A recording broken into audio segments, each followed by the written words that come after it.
Politics, social personality.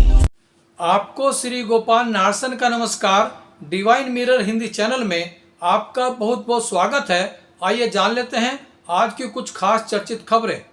Maharashtra में चल रहे राजनीतिक संकट के बीच राज्यपाल भगत सिंह कोश्यारी 30 जून को सुबह 11 बजे उद्धव ठाकरे सरकार को विधानसभा में शक्ति परीक्षण के लिए बुला सकते हैं। अब उद्धव ठाकरे इस्तीफा देते हैं या फिर फ्लोर टेस्ट का सामना करते हैं, यह कल ही पता चल पाएगा। बिहार में विधानसभा की 5 सीटें जीतने वाले असदुद्दीन ओवैसी की पार्टी को उस समय आज तगड़ा झटका लगा जब 5 में से 4 विधायकों ने ओवैसी की पार्टी को छोड़कर राष्ट्रीय जनता दल का दामन थाम लिया, जिससे आरजेडी के विधायकों की संख्या 76 से बढ़कर 80 हो गई है। राष्ट्रपति चुनाव की प्रक्रिया चल ही रही है, इसके साथ ही अब उपराष्ट्रपति पद के चुनाव का भी ऐलान हो गया है। उपराष्ट्रपति वेंकैया नायडू का कार्यकाल 11 अगस्त को पूरा हो जाएगा। उपराष्ट्रपति पद के लिए 6 अगस्त को मतदान होगा, जब चुनाव की अधिसूचना 5 जुलाई को जारी होगी। 19 जुलाई तक नामांकन किए जा सकेंगे। चिली में एक कंपनी ने अपने कर्मचारी के खाते में गलती से 286 महीने का वेतन एक बार में ही भेज दिया। कंपनी ने कर्मचारी से गलती से भेजे गए उक्त 286 में से 285 माह के वेतन को लौटाने के लिए कहा, लेकिन कर्मचारी ने कंपनी से रिजाइन कर खुद वो चंपत हो गया। कर्मचारी का वेतन 43,000 रुपये महीना था, लेकिन कर्मचारी को गलती से 16 करोड़ 54 लाख रुपए भेज दिए गए। अब कंपनी कर्मचारी के विरुद्ध कानूनी कार्रवाई की तैयारी कर रही है।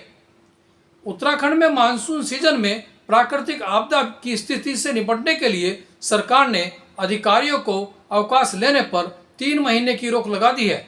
मुख्यमंत्री पुष्कर सिंह धामी ने जिलाधिकारियों से हर समय अलर्ट रहने के लिए कहा है, क्योंकि उत्तराखंड में भारी वर्षा के कारण बाढ़ और भूस्खलन की समस्याएं बहुत होती हैं। इसी कारण मुख्यमंत्री ने जिलाधिकारियों को आपदा आने पर स्थिति से निपटने के निर्देश दिए हैं। अग्निपथ योजना के विरोध में पूर्व मुख्यमंत्री हरीश रावत के नेतृत्व में सर्वदलीय विपक्षी पार्टियों के नेताओं ने आज देहरादून में प्रदर्शन कर राज्यपाल को संबोधित ज्ञापन दिया। इस अवसर पर नेता प्रतिपक्ष यशपाल आर्य, उक्रांद नेता काशी सिंह एरी, सपा के प्रदेश अध्यक्ष सचान, सीपीआईएम नेता समर भंडारी, सुरेंद्र अग्रवाल, रुड़की से हंसराज सचदेवा, रश्मि चौधरी, डॉक्टर राकेश गौड़, जावेद इकबाल, सुरेंद्र सैनी, सेठपाल परमार आदि मौजूद रहे। इसी पर देखिए हमारी यह रिपोर्ट।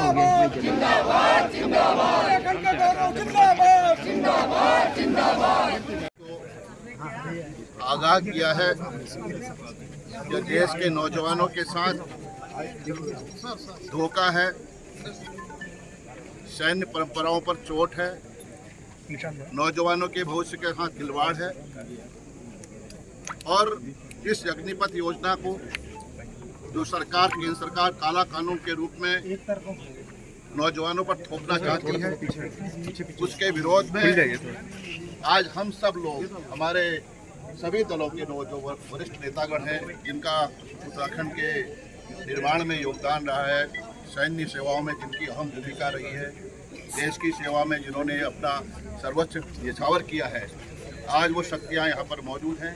मैं उनका अभिनंदन करना चाहता हूँ, उनका स्वागत करना चाहता हूँ। एक अच्छी पहल है कि इस मुद्दों पर वैचारिक असमानता हो सकती है, लेकिन आज का जो सवाल है बहुत बड़ा सवाल है, देश का सवाल है, देश के नौजवानों के भविष्य का सवाल है।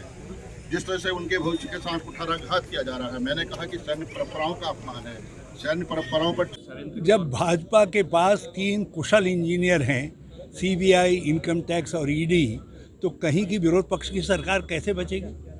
ये तो मैं महाराष्ट्र के जो कोलिशन है उसको बहुत बधाई देना चाहता हूँ, उद्धव ठाकरे जी को बधाई देना चाहता हूँ कि विषम परिस्थितियों के बावजूद जो है वो सरकार को चला रहे थे और खड़े हैं। और हमें पूरा विश्वास है कि बाला साहब ठाकरे की आत्मा शिव सैनिकों को अपनी सौगंध दिलाएगी और उनसे कहेगी कि तुम जो है अपनी सरकार को बचाओ, और ये शिंदे जिनको खरीदा गया है, जो खरीदे गए लोग हैं, उनके कहने पर मत आओ।